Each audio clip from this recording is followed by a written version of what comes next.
was 11 years old when his parents were subjected to dekulakization. In his deposition for Memorial, the human rights organization which investigates political repression in the USSR, he then describes the process of being deported from the Mordovia region to the Bogotovsk region in northern Siberia.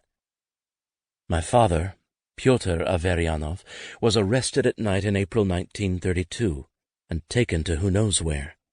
Afterwards they arrested my mother, Varvara, in May on the night before Easter, and threw us 7 children, including me, out of the house.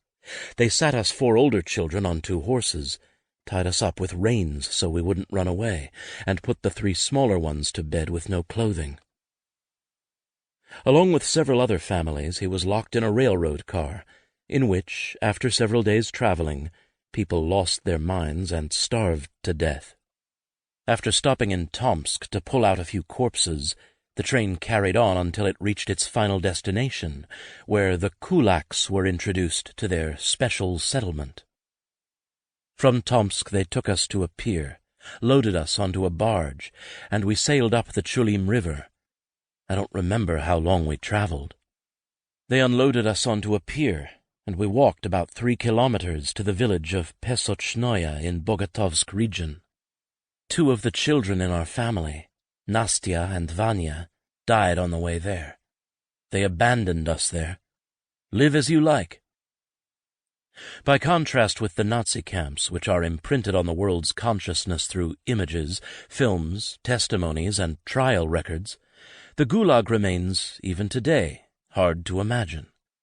Gulag, strictly speaking, refers to an administrative institution created in 1929, the Department of the OGPU, Unified State Political Administration, replaced by the NKVD/MVD, the forerunners of the KGB, responsible for the camps, the chief administration of corrective labor camps.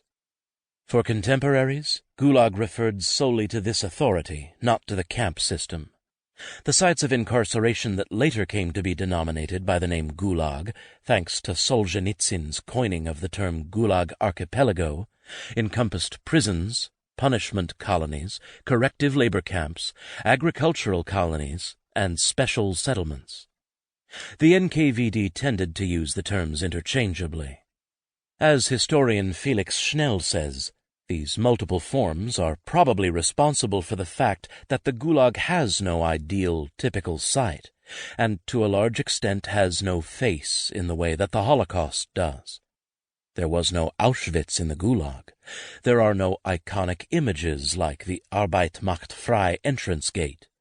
No immediately recognizable terms which take us to the heart of the matter, such as the gas chamber. Although some of these sites resemble Nazi camps, others, notably the special settlements, were quite different, but all were part of the Gulag. The differences between the Nazi camps and the Soviet ones are in some ways clear. Tsvetan Todorov, for example, follows David Rousset in noting the different role played by killing in the 2 systems. Ironically, it was the Soviets, whose theoretical framework stressed social and historical processes, who allowed natural selection to run its course. In the Gulag, hunger, cold, and sickness drove the weak to the wall. The Nazis, on the other hand, who claimed to believe in the pseudo-Darwinian doctrine of the survival of the fittest, used artificial selection at Auschwitz and also at Ravensbrück. The SS, their doctors and guards, decided on which prisoners should die and which should be saved. The Soviets sacrificed human lives as if they were worthless, but the Nazis were overcome by a kind of murder madness. Or, as Richard Evans reminds us, 90% of inmates survived the Gulag, whereas in the Nazi camps the survival rate was less than half.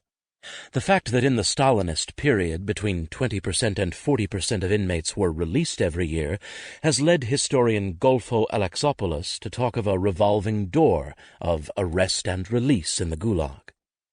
In a more philosophical vein, former resistance fighter, Buchenwald inmate, and after-the-war underground communist courier Jorge Semprún argues that the Russian camps are not Marxist, in the sense that the German camps were Nazi. Hitler, says Semprún, put his